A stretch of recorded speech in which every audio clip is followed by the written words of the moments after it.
how do you see the populist and the far-right threat today? Has this speech been somehow emptied, or is it still as a big threat as it was before this crisis happened? You know, I think nationalist parties and extreme right movement, you know, are still a huge threat in the US, in their own way, in Europe and across the world. And I think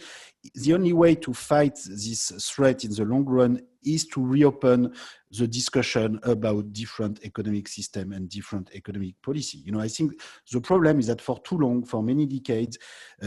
we've told the public opinion that, you know, there's only one possible economic policy, that there's nothing government can do to change the economic system, to reduce inequalities, that the only thing government can do is to control their frontiers and to control their identity. And then, you know, you should not be surprised that 20 years later, 30 years later, the entire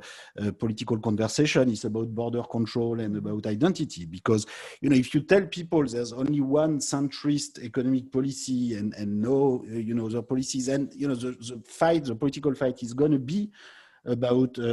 identity, and that's very worrying to me. So I think it's really key and central to reopen the economic discussion if we want to avoid this extreme racial polarization of the political fight, which we see with this election in the US, but which is also rising in Europe. You know, in Europe, you know, the fight about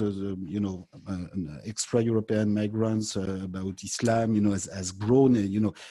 in the past 10 years, 20 years, and you know, the risk that we get to a very